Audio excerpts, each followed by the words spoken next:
For one, you shouldn't pay for games at all, really. What's the point? You can pirate it if you want. Like, there's no need to make Well, money. multiplayer on Steam is actually really fun. I play with like family members. Like I bought my sister. She's got a child, so I got a nephew, and I Yeah, bought them a little like PC and converted it into a Steam machine. And I enjoy playing with my nephew. Like I play little games with him and yeah. stuff. Then it makes Like sense that you are going to do that. What I do is that I actually spend all my money on hardware and nothing on software. And this is the ideal way because let's say you might want to support your creator or whatever. What is more important? Is it to have a 3090 or is it to have this officially paid for 20 games? What do you choose? wait, wait, hold on. Say that. I didn't understand. I didn't understand what you said. Oh, you went away. Okay. Yeah, do you rather So have like a 4090 or a 3090? Do you spend money on that or do you spend money on like buying games? Because Oh no! I do like lower powered games. Like I'm using an RTX 2060, and that's way overkill for the gaming I'm doing. yeah, I understand what you're saying. Like from my experience, I actually need that power. Like I often play games that are demanding, and I like I mean, racing too. I can play Elden Ring. I can play Elden Ring with an RTX 2060 in 1080p, 60 FPS with almost everything maxed out. So like, Wait. You are talking 60 FPS. You cannot play a 60 FPS. It's super bad. You need to have like 165 maybe. Like you want to have at least 120. Or but Elden Ring is locked at 60 though. then you need to unlock it via some mod. Like you always unlock games that are like locked to 60. Look, I would love to play it at 1440 120. I would fucking love that. Yeah, but then I would fucking love that. you need to have you need a better monitor and the thing is Oh no, I've got an OLED. I'm playing on an OLED, an LG OLED CX, and it can handle 4K 120 if you want it to, and it looks amazing too. yeah, but then you need a better graphic card. You need to buy a 3090 instead. That will be a better buy than the 612. Oh, actually, you want a 4090 now. This is the best buy, I think. The 4090 is the Yeah, too good. sure. 4090s. Okay, look, a 4090 would be great, right? But then you're talking an entire PC. What I do is I game socially. I'm a social gamer, right? So I got disgusted by Elden Ring and I had to quit, because the problem with Elden Ring, everyone fucking loves Elden Ring. Problem with Elden Ring is when you get outside of Limgrave, when you beat what's the so you kill I Margit. haven't played kill- it at all, so you can still explain it, but I just don't know. Okay, I'll explain it in terms if you haven't played it. So the opening area is amazing. It's groundbreaking. It's unbelievable. The gameplay systems are like amazing. Everything about the game is fucking amazing. But what they did is they created like a really crufty kind of game where like once you get out of the opening area, I think the game is once you beat the first major boss in the first major castle, I feel like the game is just over, because then it just becomes repetitive, and they open the world up, and like all of the dungeons are the same, all the enemies get recycled, all the dungeons get recycled, all the items get recycled, and you're just playing a recycled version of the opening area. So they have this amazing opening area experience that's probably like I don't know, like 20 or 30 hours. But once you've beaten the opening area, it's just a really like repetitive, way too wide open. Like the world opens up way too wide, and you don't know where to go. You don't know what to do, and everything is just recycled after that. So they just recycle. They recycle the same basic enemies, the same basic dungeon textures, and it's like, okay, well, why didn't you make a game that was, I don't know, a quarter of the size, but was actually good from start to finish? Yeah. So it's really crufty. It's really like it shouldn't be open world. Open world doesn't work, and everyone sucks the dick of open world. but it's not good. It's just not good. I can explain. I think the reasoning is that what they did from what you told me is that they did like initial gameplay, but it is like controlled, and they like decide where you go and what you do. But then later down the line, they think that now you are like ready, now you are given the freedom to like roam around and do kind of what you want. This is not necessarily a bad thing, it's like an interesting concept, but it's kind of hard to execute well, so it's much harder to... There is nothing to saying that an open world game will be bad, but it's just harder to execute well and make it fun. It's much easier to make it like a linear experience well, because then you...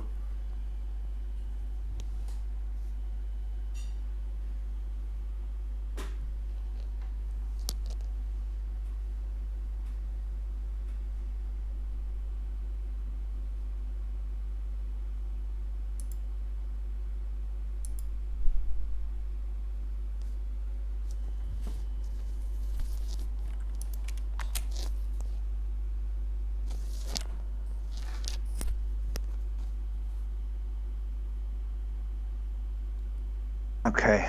Are you back? Yeah, Are you I'm back? Yeah, I say that Okay, go ahead. the reason why it's much easier to make a good linear game is that then you know exactly what the player is going to do. While if you have like a more open experience, then it's much harder, because you don't know where the player is going to go, what the player is going to do. You can do this in several ways. One way to do it is that you can have like one developer intended path, but you don't really enforce it. But you have like one path that is like the easiest path to follow, where you are like, where the developers have like one like path in mind for you go to Discord, so then you go to Discord and get the stuff. But it's not strictly enforced, so a good player might find like a quicker way. And this can be unintentionally too. There are some great games where like developers, like if you have played Metroid Prime for example, in the first game the developers intended you to do a certain sequence, but if you are a very good player you can do it in another way. You can do it sort of like that, so you have like one intended way to play it, but it's not strictly enforced, so you can do, maybe if you are a good player you can like skip some castle or something.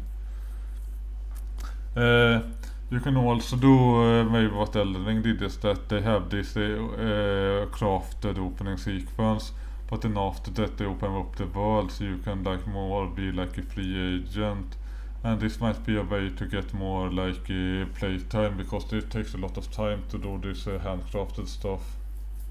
And they might be wanting to give people freedom to roam around. So, Well, the thing that like triggers me, I guess, is I forget, I came up with a term for it.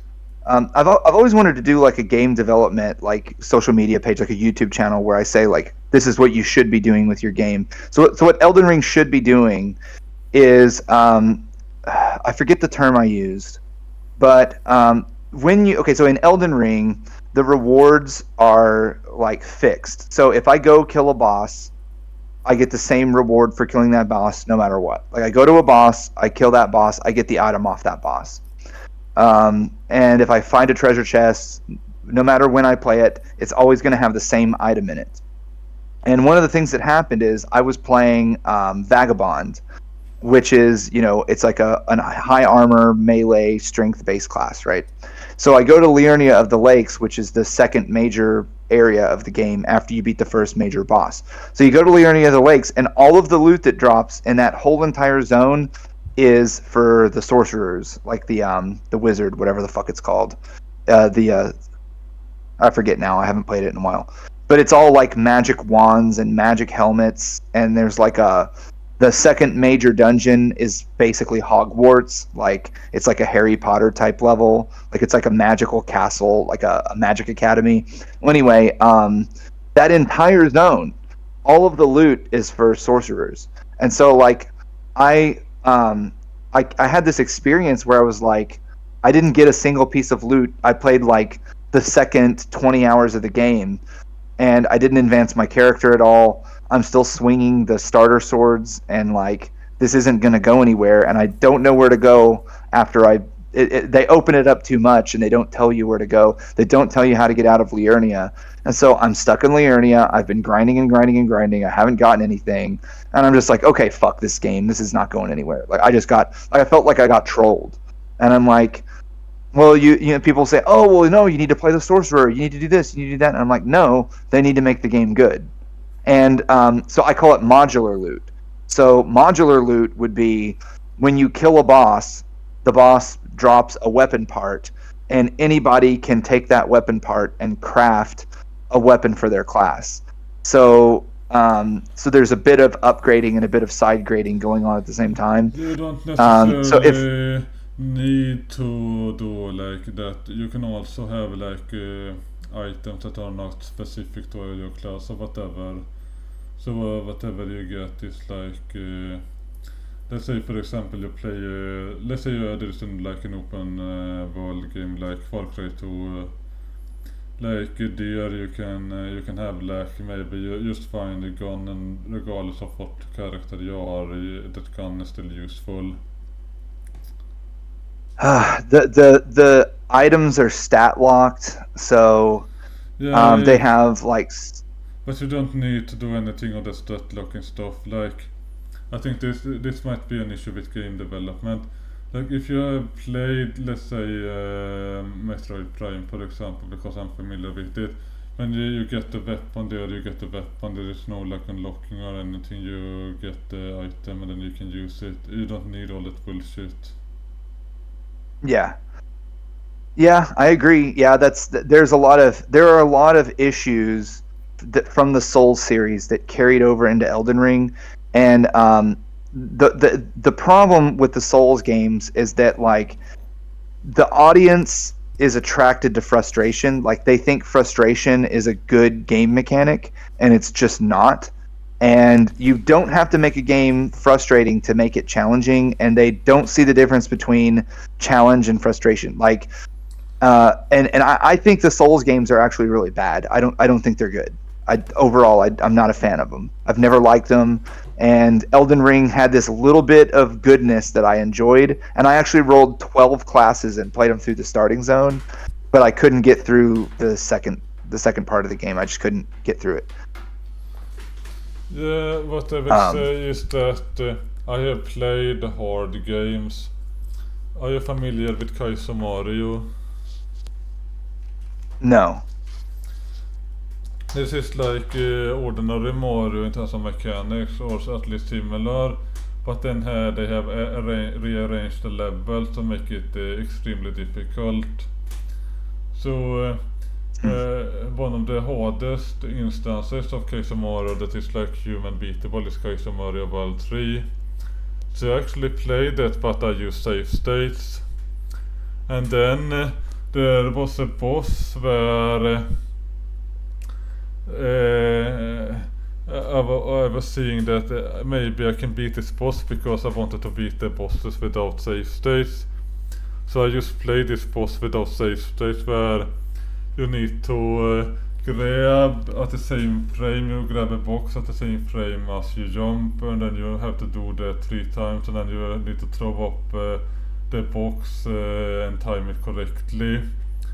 And I actually played it for like 2 hours maybe before I beat it, and I actually enjoyed it. And this was like, sure, it was difficult, but it wasn't frustrating at all. This was the strange Yeah.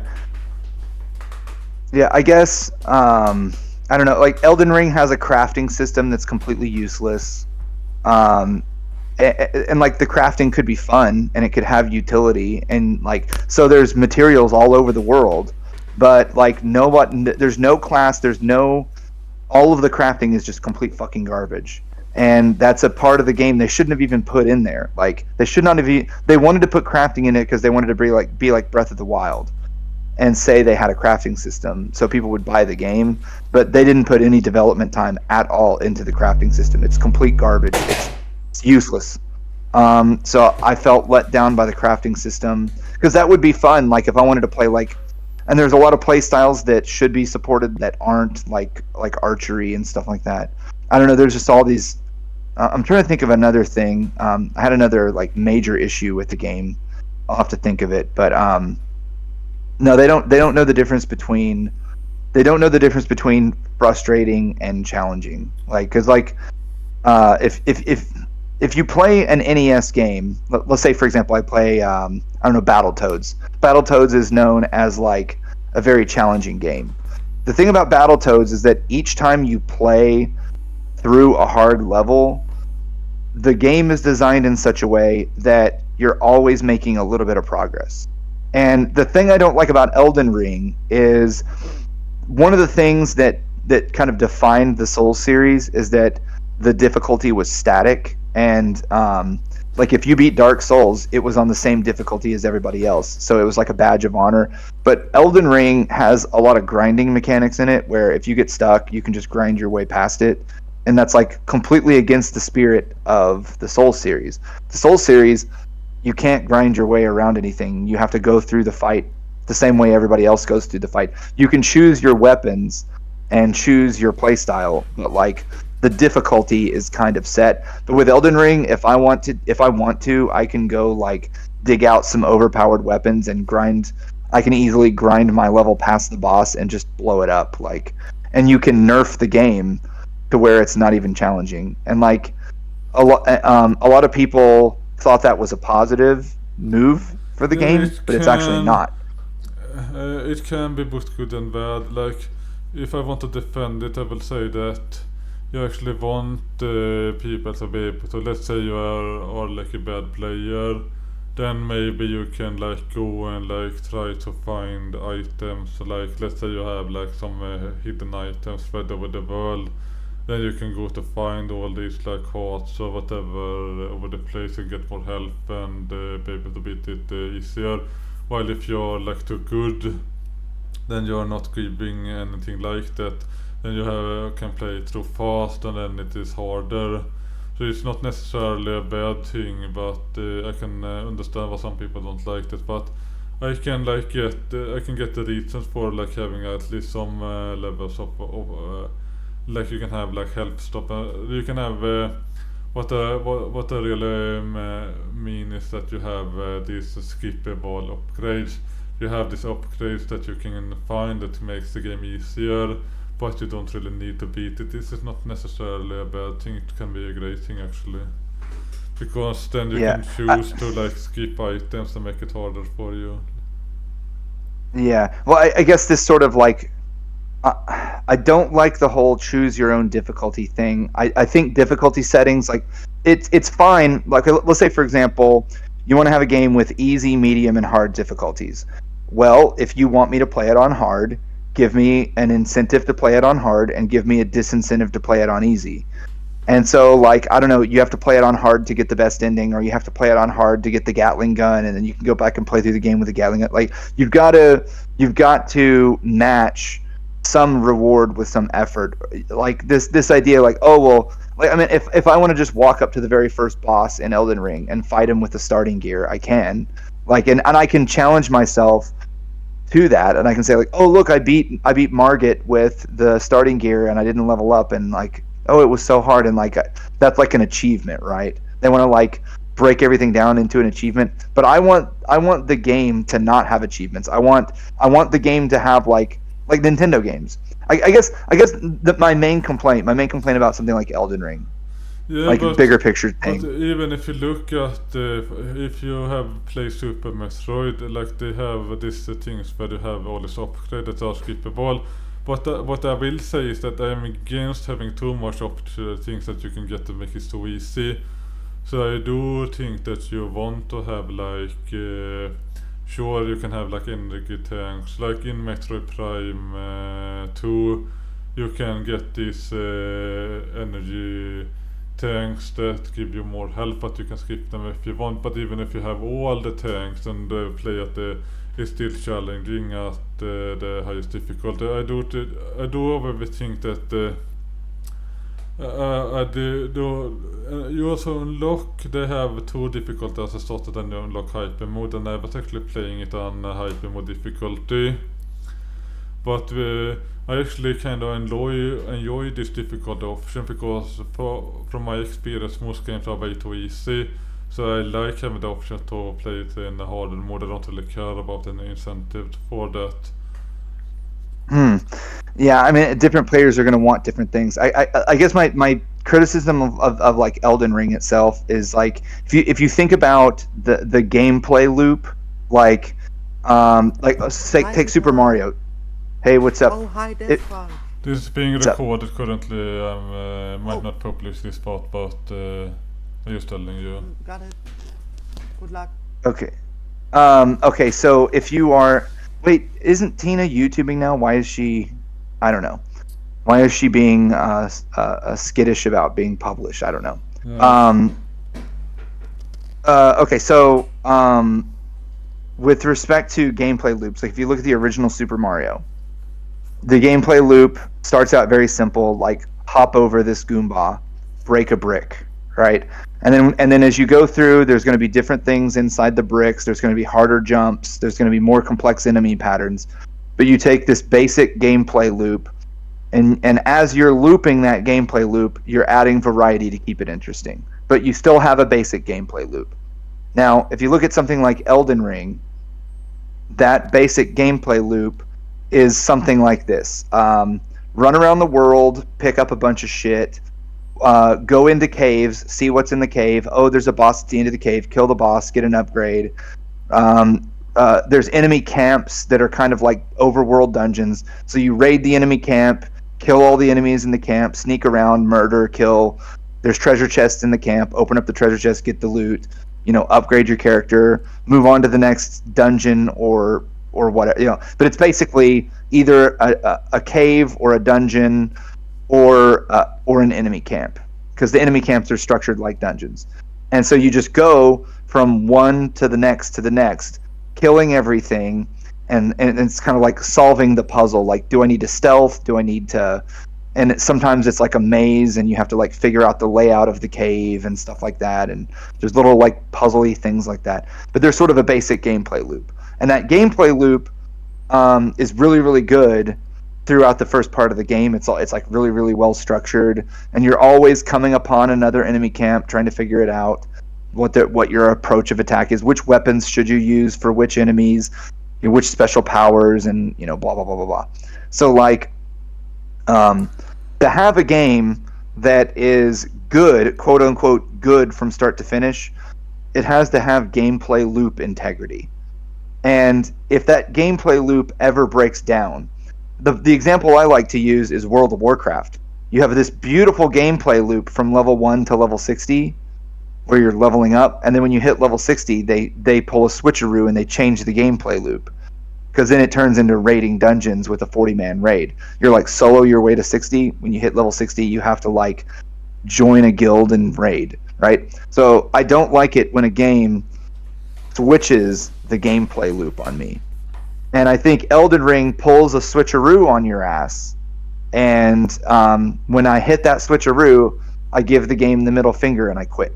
And I feel like you can't do that in a game. I can understand the problem here, because you have basically fusing two games together, and then you might only like one of these parts. You might actually be the other way. You might be some people who don't like the start, they only like the later parts of Elden Ring, but then they have to like go through all the initial stuff to get to the stuff they enjoy. So it can be in that way too. I've seen, like with World of Warcraft, I have seen people say that the real games begin at level like 70, and before that is just something they have to go through just to get to the stuff they want. So this is not ideal as a soft experience, because you are like forced to play two different games in succession to each other. Yeah, and I guess I need to go get groceries soon, so I want to take what you said and expand on that. So Elden Ring has that gameplay loop that I was describing, this sort of open world, go into a little mini cave and fight the mini boss, side questy type of thing. It's got that as a gameplay loop, but it also has classic Dark Souls dungeons. So the first major castle you go in, I forget what it's fucking called. The first major castle that you go in, it's like a classic Dark Souls dungeon, and it's extremely frustrating. It's impossible to navigate. It's labyrinth. It's a big labyrinth, and you're gonna die a lot. The enemies stomp your balls. They crush your balls, and they murder you in an unfair way. They come out of nowhere, and there's traps everywhere. And so when you go from that open world to the classic Dark Souls castle, it's a massive shift in the gameplay loop. And like I was unprepared for the initial castle when I got to it, and I don't like going into that castle. I like bypass. You can bypass it, and I don't like going into that castle. I don't like it. I forget Castle Stormscale or something like that. I fucking hate that castle because it's frustrating. I don't like it. So and then you have that, and then you have all of this like open world exploration, right? Like trying to navigate this giant open map when you get into Liurnia. So like it's like they have almost three games smushed into one. And it's like, no, if you wanted to make an open world game, get rid of the classic Dark Souls bullshit and get rid of the open world shit, and just take those Dark Souls mechanics and just create that what I was talking about, that gameplay loop. That's what I want. But anyway. Yeah. I understand what you're saying, but on the other hand, Elden Ring is a very successful game, so maybe people actually like that variety in a lot of cases. Like people enjoy having this different castle with different gameplay, like they like that they can do different things. So it's, maybe people like being forced to play three different games. People don't really care about it, as long as all these aspects are good. I don't know. I mean, it got. I think people are hungry for quality, and Elden Ring is high quality, so it got a lot of praise. You know, there's aspects to it that are like super high quality, but like, you know, I was watching my brother play it, and I was like, oh my god, this is like 3D Zelda. This is like 3D Castlevania. It felt like a lot of those classic NES tropes, Zelda, Castlevania. I said the bosses. When you fight a boss, it's like you're playing Punch-Out, like Mike Tyson's Punch-Out, because you're in this like slugfest with a boss, and so like the combat is kind of like Mike Tyson's Punch-Out. The overworld exploration is kind of like Zelda.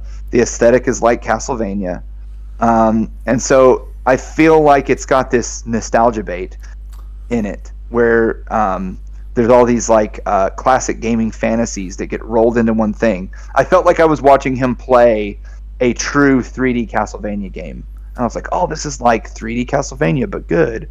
And so like watching it, I was blown away by how good it was visually. I think it masters this visual language in gaming. But then when I go to play it, I'm always I love watching people play Elden Ring. I don't know, it triggers me as a gamer. And so the last thing I'm gonna fucking say is that the reason why I like Steam is that Steam is making a pivot back to 8-bit, 16-bit, 2D, pixel art, tight gameplay loops. Yeah, and I bought a whole bunch of those games, and I fucking love them. Yeah, well, I was going to ask, are you like familiar with the Zelda games? Like, have you played them? With which games? Yeah, the Zelda games. Zelda. Oh yeah. I feel like Zelda I feel like it fell off a cliff when it went 3D. I love all the original Zelda games. I like what they did on the Switch with the isometric Link to the Past remake. And there's a game that I bought. Let me look at the name of this fucking game. It's called it's a Zelda clone that they put on Steam. It's called Tunic. And it's like an isometric 3D Zelda game, but it's like a little fox instead of a human. I fucking love games like that. These like isometric adventure games. I fucking love them. But Zelda, in my mind, Zelda died when it went 3D. Yeah, and I kind of have to agree with that, because if you look at the first Zelda games, it is open world, and it is 2D, and you can like do the castles in any order, or like the first Zelda game you can just go whatever, and like it's very free, and you are like not constricted. In the Link to the Past, there are like some initial constraints, but then as you go on to the game, you get more and more freedoms, and you can beat the castles in whatever order to. But then when you go to like Ocarina of Time and A Link to the Past, Twilight Princess, these are the ones I played.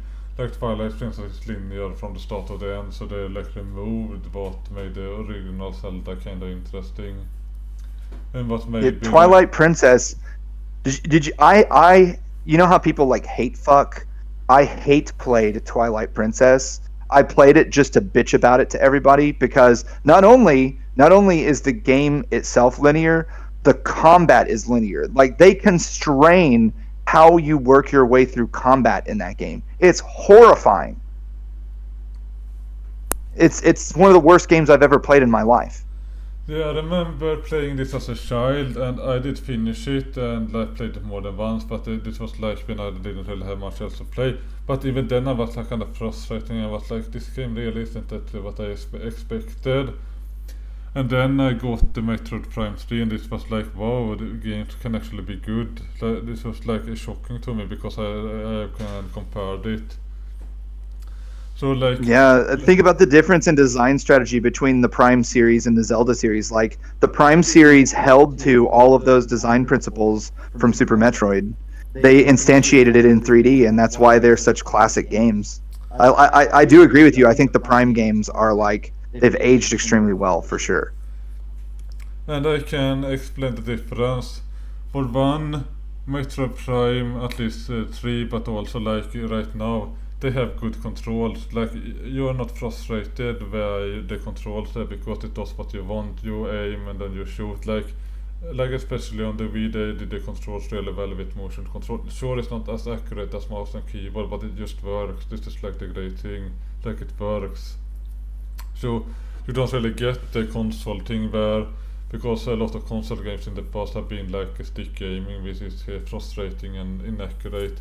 So you can actually aim yourself, and I actually tried playing Metroid Prime 2 with motion controls, and I didn't use the lock-on features.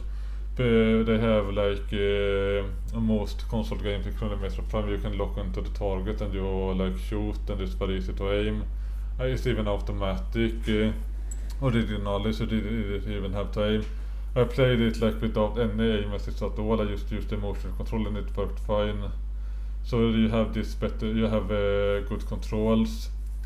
You also have like a good combat experience where it is actually fun bosses, where it's challenging. They actually have a better save system too, because on Zelda, when you die, you don't get back to a save point, you get to keep what you have done. So like you save progress after you die. This is not how Metro Prime is. When you die, it's like game over, you have to start over. Yep. This is also better in Metro Prime. There's also like on Metro Prime, the upgrades you get are meaningful, while on Zelda Twilight Princess you get the weapon, you use it on the dungeon, then it's useless after the dungeon. This is usually the case, except for the bow, I think. The bow is useful afterwards. But you get this cool weapons, and then you cannot use it after the dungeon. No, it's awful. It really is awful. I mean, and nobody really comes out and deconstructs it. Like everybody still praises it. Like, just such a masterpiece, But I guess what I was gonna say, I think this is gonna be my last point because I've got to get groceries. My last fucking point here is that you can take the gameplay loop in the original Zelda. You depicted it as the original open world game, and that's not inaccurate. You can go anywhere, you can do anything, but there are like natural boundaries. Like if you wander into Dungeon 8 with the starter sword and 3 heart containers in Zelda, you're gonna die. You're just gonna die. So it's not hard gating, but it's soft gating. It's like progress checks or whatever. But so you can go a little bit out of order, but not completely out of order. And what I was gonna say is that you could take that gameplay loop in that original open world game, and all you need to do to make a satisfying open world experience is just iterate. Because I've thought about this, like all you got to do is just iterate to a higher order of complexity. So you can take that basic gameplay loop in the original Zelda, and you can make a 2D game, and you can just scale up the map size. And like, if you take the whole map and all the dungeons, say there's 9 dungeons from 1 to Ganon's dungeon, which is 9, and you could multiply that times 9, and you could have 81 dungeons, right? And so you could have you could effectively have 81 dungeons worth, and so you could just do a 3x3 of that original Zelda, and then you would just take that gameplay loop and you would iterate it out, and you would come up with creative and interesting ways to scale that gameplay from, I think Zelda's maybe like 10 hours long or something like that. And so let's say you wanted to make it 100 hours long, and so you've just got to, all you have to do is just scale it up and come up with creative ways. But my point is that you have to respect that initial gameplay loop. You can never violate that. You can never do the World of Warcraft thing where you do a switcheroo halfway through Zelda and change the game. Yeah, then just make a separate fucking game, you know? Yeah, what I think you will want to do then is that you have you start at the same place every time when you die, except if you die in the dungeon, then you become at the start at the dungeon, and then you have an intended path to go, so you have an intended progress, so you make it so you can beat it in one order, and you check that. But you don't force players to play the dungeons in that order, and you don't even tell them which order to play it at. But you make sure it's like beatable and like good, it works in at least one way you can beat it.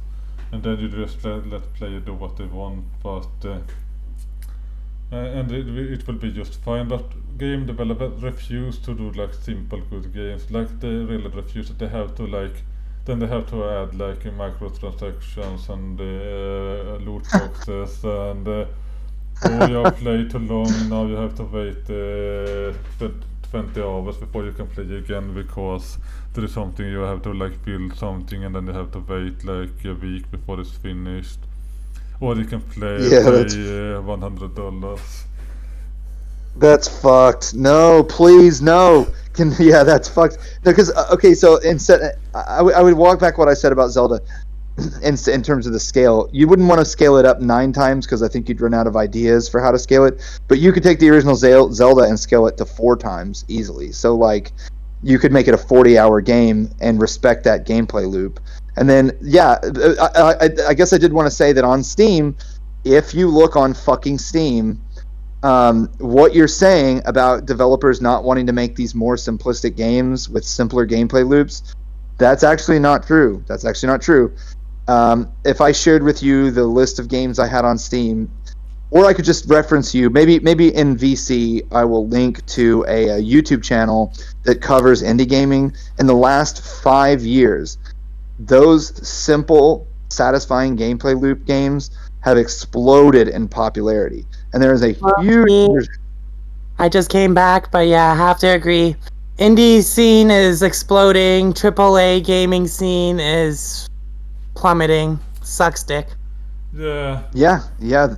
There's I'll share my gaming list because I bought a shitload of games, and I'll just link to this channel. There's a YouTube channel that just covers indie gaming, and this guy has no shortage of content.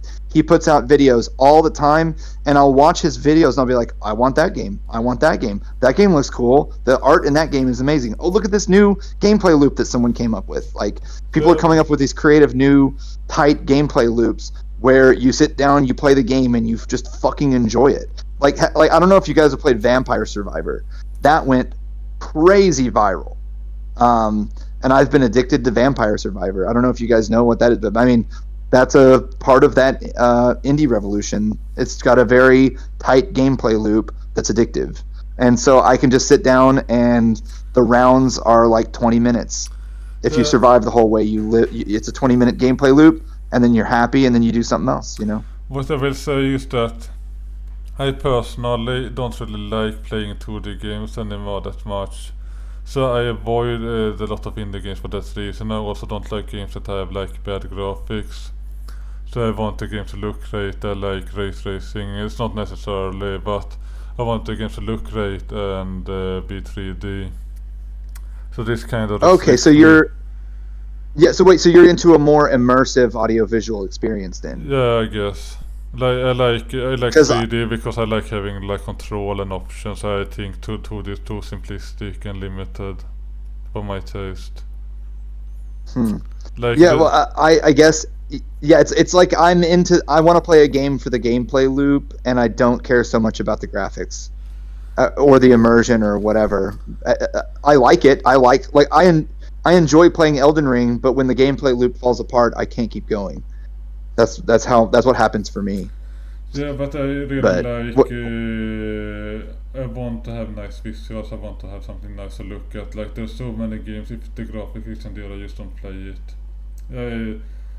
I also like straight up not play a game if I don't get at least a 100 FPS. I don't play it at all. Yep. Like. Have you ever?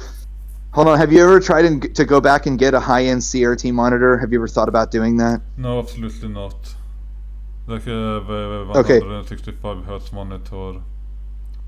I'm not doing down. Okay, because no, because they the high end ones have 85 hertz. They can do 16 by 10 at 85 hertz, and the CRT because of the way the electron gun paints the image, it gives you the equivalent of 80% black frame insertion, which effectively quadruples the frame rate. So you can get the That's equivalent of bullshit. I like can say 300.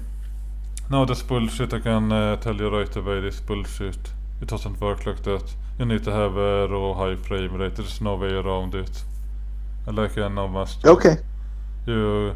Yeah, because I went back and got one of those monitors, and it's different. It creates this really weird feeling. I don't know if you've ever seen YouTubers talking about high-end CRT monitors. Like they'll do No. modern 3D gaming. Yeah, You can but- look up YouTubers. Maybe go ahead. But Go if ahead. you have like a 165 hertz monitor, like this is space superior to 85, there's no way around that. You cannot like beat the basic physics. No, it's not physics. It's like basic logic and optics. Like 165 is more than 85. It's that simple. Well, no, but it's about pixel refresh rates and black frames, because your brain interpolates frames that aren't there. So when you have 80% black frame, your brain creates motion interpolation to fill in what wasn't there, and it gives the feeling of motion. That's what people get addicted to. Is it like for example, if I play a retro game on a 60 hertz monitor, it's very smudgy. If I play it on a CRT monitor, it looks like I'm looking into a little microscopic universe. It's an effect that's really hard to describe in words, and you can't capture it on film. You just have to see it with your eyes. So I enjoy playing retro games on a CRT monitor, and I don't enjoy playing them at all on a 60 hertz LCD monitor. It's night and day for me. That's interesting, So- but it's still inferior to 165. Like.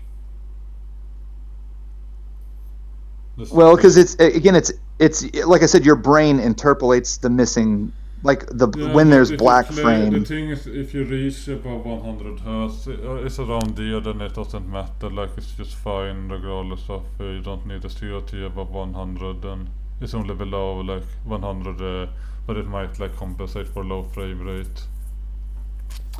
Yeah, But it's always yeah. Once you get up to 120, go ahead. It doesn't matter anymore. Like it's fine. It's fine actually, even at 100. In terms of like, it's not a bad experience. Sure, it's better at 165 or 240, but it's not for me. I don't really bother me.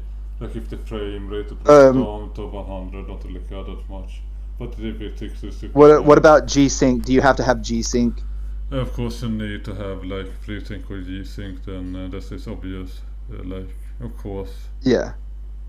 Because when I went to the 2060, I was able to get G-Sync, and that made more of an effect than like anything. Like because it just keeps the screen from tearing. Like, yeah. You cannot have screen tearing. That's obvious. Like some I Yeah. didn't even mention it because like almost every screen has it these days. Yeah, so if you have 120 hertz with G-Sync turned on, yeah, it's a massive difference. But you're saying, so are you saying that when you go up to the 4090 level. Okay, I gotta get groceries. When you say that you go up to the 4090 level, are you getting to this level that's almost like VR for you, where it's almost like it fucking sucks your brain out of your head and puts it into this other world? No, Like, what do you experience? I mean, the thing with better GPUs is that there is actually not super special about it. Like, you get to the main benefit for like having like a great GPU is that you can just turn off the settings and not like bother. Otherwise, you need to like turn on settings which sucks. So you can just crank up Well, yeah, the but you- settings and like feel powerful. This is like, but the thing is, like, I played on 1060 for like way too long, and the thing is, like, a lot of games really works just fine on it. But there was certain games where I just didn't want to play. Like Observer System Redux was way too demanding for that. But I also need to have like, you need to have like 120 at least, or at least 100 FPS. And if you have that, like, the graphics is less important, but you need to have that frame rate. This is like the main thing you need. Yeah. Well, like, I'm using an OLED TV as my game monitor, and the thing about OLED is that the pixel refresh rate is extremely fast, so you actually benefit from higher frame rates. So like 120 hertz on some like shitty IPS, whatever it's fucking called. The thing is, the pixels don't refresh fast enough on those shitty monitors, and so you can crank it up to 120 FPS and put it in 120 hertz, but the pixels aren't flashing fast enough. They sample and hold too long. With OLED, they go from lit to black instantly, and they go from black to lit in like, I don't know, like 7 milliseconds or something like that. So the pixel refresh rates are super, super fast, and so you get to realize a lot of that refresh rate that you don't realize on other monitors. Yeah, So, and then the black levels are perfectly black as well. I cannot really like compare this because I have only had IPS above like 60. But I haven't really experienced like problems or anything that I've noticed that I cannot compare. But what I noticed was that going from like 60 to like 110 or 120 made like a super big difference, and everything after that has been like a minor improvement, but nothing like mind-blowing or super special. So like, you really want to have like 100 plus, and this is like the only thing that really makes a massive difference in my experience, and anything else is like a gradual thing that maybe you have a different experience. Okay, so I think if you had, let's say in the next 5 years, you end up with an OLED monitor. It's the ones that use only the blue element. I forget what they're called. The newest OLED, right? Because that gives you the greatest color accuracy. So let's say you end up with that, the blue filament OLED, whatever it's fucking called, and let's say they get those up to 240 hertz, and they get the peak brightness up really, really high, so the HDR pops, and you're running at 240 hertz. You're not going to believe your fucking eyes when you see that. You're running whatever is going to be the GTX 5090, whatever, RTX 5090, with ray tracing cranked up to the max. You are not going to fucking believe your eyes when you see that. Actually, I don't actually expect too much of an improvement from what I already have at this point, because like every upgrade because I started with 120 Hz monitor, I overclocked it. It was like this weird Korea monitor, and then I got up to 165, which was like an improvement. But I actually don't expect there to be this major improvement anymore, because it's already like pretty good what I have. And this was like, well, because I don't know, because I didn't think I was going to be that impressed by my OLED until I got it into a dark room, and I was like, holy shit, the contrast is unreal, and like the blacks are completely black. Like, I'm looking at what's this girl's name, Cara Delevingne. Like, her shirt is completely black, and like her face is like floating in the middle of my screen because her shirt is black, and it like creates this hyper realism or whatever. Like, I don't know. There's certain things that you kind of put things together, right? You get that higher frame rate, you get the higher pixel refresh rate, you get the higher peak brightness, you get the greater color accuracy. The greens are more green, the golds are more gold. The frame rate is more true to the real frame rate because the pixel refresh rate is more true. And you've cranked up your 3D card to the highest possible settings, and you have like better graphical fidelity. And I feel like I can kind of imagine what that's like because I'm kind of into the, like I'll take one TV, put it next to another TV, and be like, oh my god, I can't go back to the old TV. When I look at the old TV, it looks like shit. I didn't mind the old TV when I was watching it, but then when I compare the two, I'm like, oh my god, that OLED or that LED TV I had from 3 years ago is garbage, and I didn't even know it. Yeah, I didn't right? experience You don't know. that when I like upgraded from my old IPS to the new one. Maybe it's just that it was that of much of an improvement, but so that's just my experience. What I think is also with technology is that as you try to improve, you run into more and more bottlenecks. Well, let's say for example you go from 60 to 120. This is like you need like a decent GPU, a decent CPU. It's not super hard. Then you want to go up to 240. Then suddenly you need to overclock your like i9 to 6 gigahertz. You need to have like a 4090 or lower settings. Then you need to have this great monitor that can refresh the pixels, so you run into all these issues because you try pushing it and you don't really get as much as improvement anymore, so it's like diminishing returns at some point. Yeah, well, the technology has to catch. I think it's part of the problem is you have to the monitor technology is running into the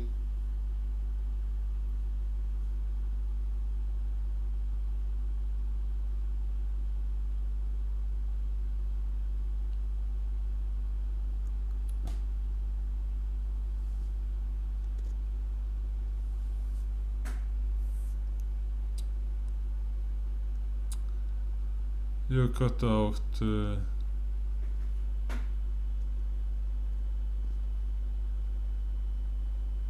I'm ending the recording right now.